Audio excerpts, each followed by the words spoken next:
Welcome to the podcast where mental health is at the core of what we focus on.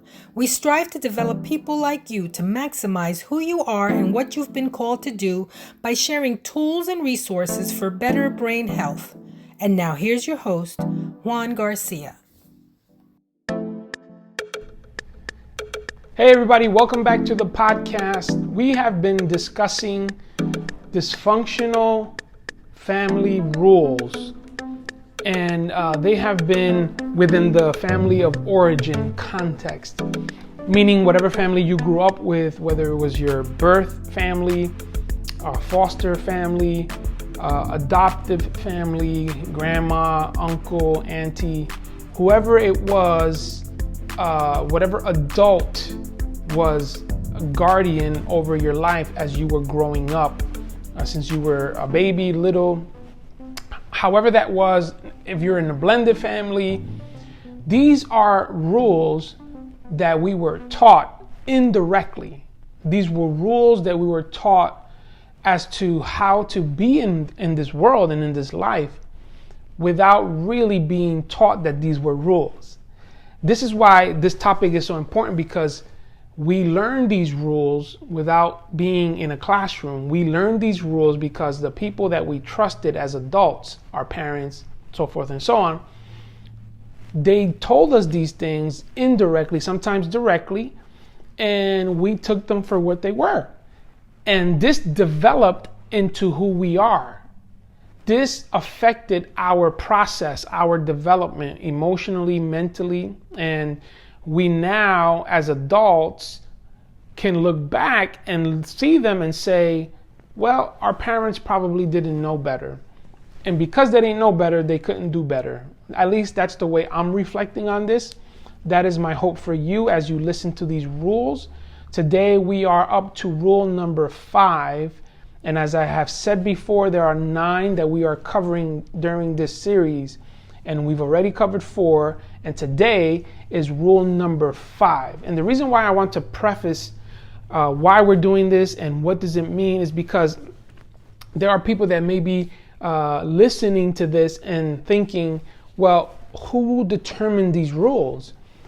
So this has been researched and this has been studied upon for many years.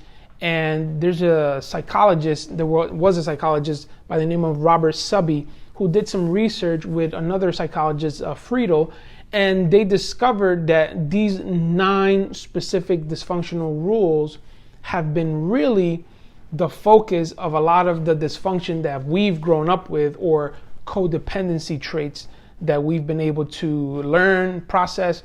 And the reason why I want to bring this up is because now, as we live our lives as adults, and perhaps we have our own children, as I do, we may be teaching these rules forward. And then our children will teach it forward, so forth and so on. And this is an opportunity for us to break the cycle. This is an opportunity for us to say no more. We have to identify these things as dysfunctional. And once we identify it, we remove it, because when we see something that is not healthy and we remove it, it loses its power. We expose it, and now we can teach functional rules. We can teach functional things that will help us be healthier. So dysfunctional rule number 5 is don't be selfish. Now, this rule, it may seem a little contradictory. It could sound like a conundrum or kind of paradoxical. Here's the breakdown of this rule.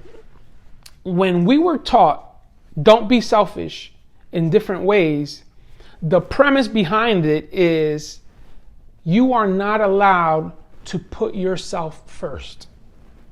You are not allowed to think about yourself when there is a need or when there's other things going on.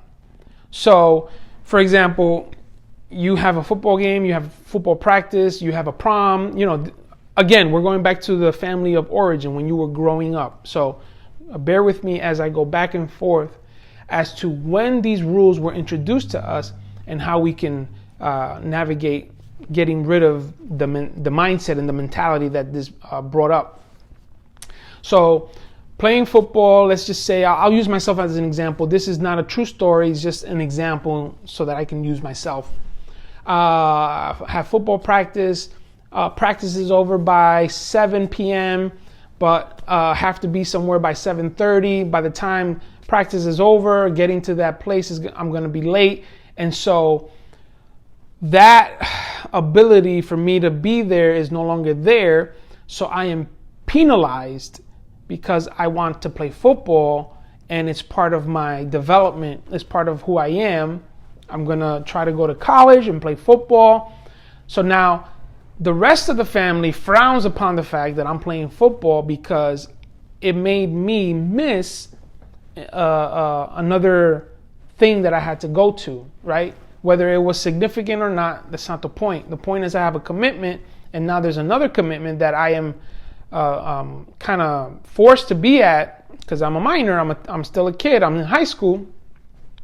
But now the conversation is, well, if you don't play football, then you wouldn't have to miss this event, et cetera, et cetera. And that's just an example. It's an example, and it's a very small example, but it shows how we are taught that now we have to put our desires, our dreams, the things that we want to aspire to do or be in life, we have to put that to the side and sacrifice it for the rest of the family. Some of that, in principle, can be healthy. Even as a follower of Jesus, the Bible teaches us to that if someone asks us to go a mile with them, that we should go an extra mile. And that's a whole nother sermon that we can break down. But the principle behind it is, don't be so caught up in yourself, or don't be so self-centered that you think of yourself higher than you have to, which is unhealthy. That is not what we're talking about. We are talking about being selfish in the sense that you don't take care of yourself, and you don't take care of your needs, and you don't take care of your dreams and aspirations in a healthy way because you have to make everybody else happy. So it's not that you're sacrificing your dream and then everybody else is also sacrificing. No, it's that you sacrifice your dreams and your aspirations so that other people can get what they want. Do you see where we're going with this? That is the concept or the premise behind this dysfunctional rule, don't be selfish. It's you being accused of thinking of yourself when you should be thinking of others, when others are not thinking of you. And so this is a very big issue because we then find adults that can't even go on vacation without taking friends, without taking people with them because they don't know how to be with themselves. We have people that go away and they need soul care. They need to do a retreat. They need to do a mind reset. They need to do spiritual, cleansing, whatever you want to call it. But they can't do it because the person, friend, relative that they feel should go with them is unavailable. They're working. They can't get time off. They have kids. They have a dog. They don't have a dog sitter. All of these different things. And so you don't take care of yourself, knowing that you really need to take care of yourself in these areas because you were taught not to be selfish.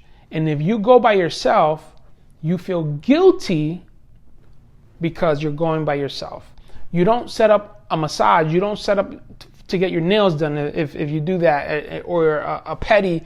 You don't set up to go and watch a movie. You don't set up to go and or just be away by yourself on a weekend because it's being selfish in an unhealthy way. It's almost as if you do that, you are wrong. And then the guilt trip, this mysterious emotion that makes you feel guilty, which no one can ever assume responsibility for. Now it's on you. This burden is on you. You feel guilty. You start chewing your nails. You start pulling your hair. You can't sleep because you feel bad because you went away and you felt good about it. This dysfunctional rule is so bad. I know of people that won't take a step, won't make a decision that's significant in their life because they don't get the approval of someone that, you know, they respect, that they love. And so this dysfunctional rule that starts with don't be selfish now becomes don't do anything that you know you're going to be guilty about, or you're going to feel guilty, or somebody's going to give you a guilt trip for. That's what it becomes. And so you can't even take care of yourself. You can't even aspire to, you know, graduate and get your degree and get a career and move across country. And, you know, there's people that won't move from where they are because they feel guilty in leaving the people that are close to them. What am I going to do? And how am I going to leave them? They're going to leave when they get an opportunity. And so this don't be selfish attitude or rule now affects how you behave, affects how you make decisions, affects how you engage in relationship, affects the career moves that you make. You don't do certain things because you're going to feel guilty, and guilt becomes shameful when you constantly repeat the feeling. And at the end of the day, you will never make anyone happy, including yourself, with this dysfunctional rule, don't be selfish. So the rule is dysfunctional, and here's how we replace that dysfunctional rule with something positive. No, it's not be selfish. No. I will replace this dysfunctional rule by saying this: soul care. Make sure that you are taking time to take care of yourself. Now, making sure if you're a parent, your kids are being fed, they have a roof over their heads, they have an opportunity to be educated, they have the things that they need. If you're married, that your spouse is well taken care of, that you're fulfilling their needs. Now, make sure that in order for all of that to be in the place that it has to be, that you're taking care of yourself.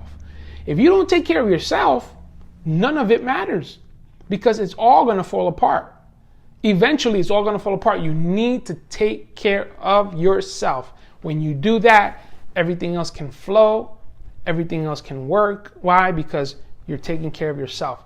Now, that doesn't mean that you overextend the health aspect of, well, I have to do this, and then you're just not taking care of what you're supposed to take care of.